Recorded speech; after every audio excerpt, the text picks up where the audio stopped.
Was he a visitor from the future who tried to warn us about a terrible fate, or was he a preposterous fake? It's the second one. But now I'm going to tell you why. Here are 5 dubious things about John Titor. Number 1, he claimed to be from the future. In January 2001, someone began posting in online forums under the name John Titor, claiming to be a time traveler from the year 2036. That was the first clue that he shouldn't have been taken seriously. And in fact, most people didn't, but a few did. Why? Because he was posting in a forum where he was all but guaranteed to find a receptive audience. The BBS forums hosted by Art Bell, original host of the legendary crackpot radio show Coast to Coast AM. That was the second clue. Titor was also linked to posts made in the forum of the Time Travel Institute in 2000 and to a series of faxes sent to Art Bell in 1998. So a time traveler from the future decides the best way to reach out to people in the past is to begin posting on boards run by conspiracy theorists and pseudoscience enthusiasts. Seems legit.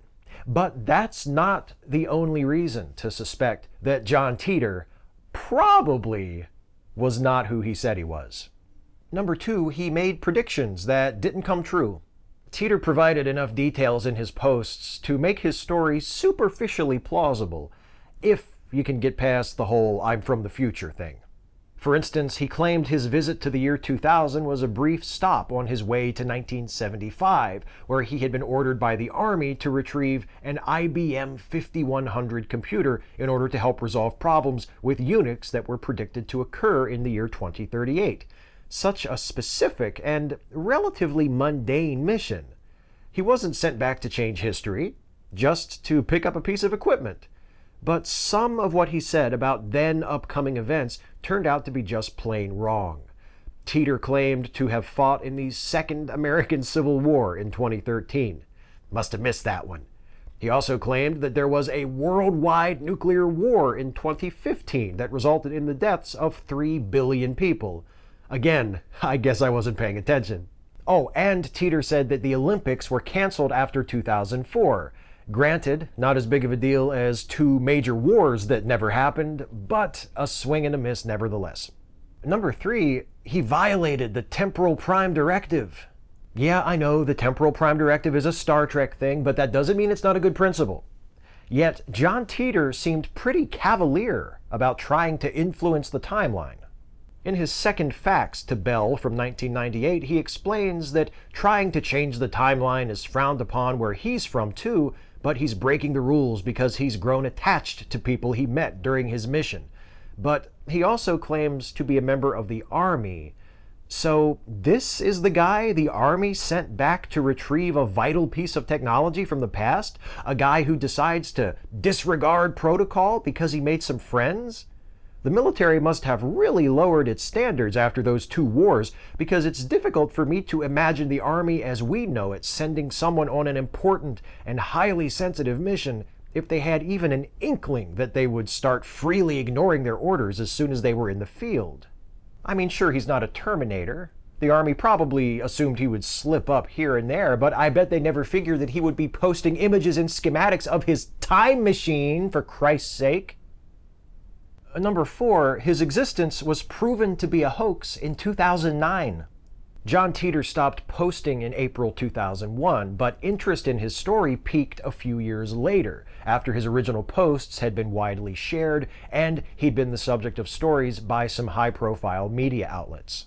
Then, in 2009, Mike Lynch, a private investigator hired by an Italian company producing a documentary about John Titor, discovered evidence that John Rick Haber, a computer scientist whose brother Lawrence Haber founded the John Titor Foundation in 2003, was responsible for the forum posts attributed to Titor. Another investigator, John Houston of the website Hoax Hunter, came to a similar conclusion and hypothesized that the Haber brothers had also been responsible for many of the posts which asked questions of Titor.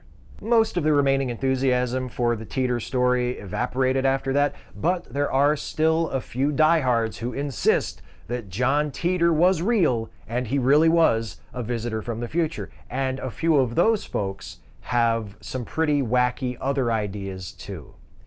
For example, number 5, some people think he's Donald Trump. Yeah, so it's like this. Supposedly, Donald Trump's uncle, John Trump, who was a professor at MIT, invented time travel based on notes left behind by Nikola Tesla, naturally. Using Uncle John's time machine, young Donald Trump traveled to the future, only to find that it had been devastated by war. So, using the pseudonym John Titor, Trump traveled back to the late 90s and tried to warn everybody by contacting the host of Coast to Coast AM and posting some stuff on a BBS. Surprisingly, these efforts failed to prevent the future disasters Trump had witnessed, so he traveled back to his own time, used his knowledge of the future to Biff Tannen his way to wealth and fame, then ran for president of the United States so he would be in a position to prevent the coming wars himself by empowering white supremacists, insulting America's allies, and selling arms to the world's foremost state sponsor of terrorism. So you see where this is all going, right? Self-fulfilling prophecy. Trump, through his recklessness and ineptitude, winds up causing the very catastrophes he meant to prevent, which, other than the time travel bit, is not only possible, but upsettingly plausible. Damn you, John Trump. Why couldn't you destroy that infernal time machine? The hardest part's picking only 5. Catch you next time, if there is one. Hey folks, hope you enjoyed this one. If you did, please like, share, and subscribe. And also please consider helping me to make more videos like this one by supporting this channel through Patreon. You can go to patreon.com/Steve Shives to become a patron. Thanks for watching.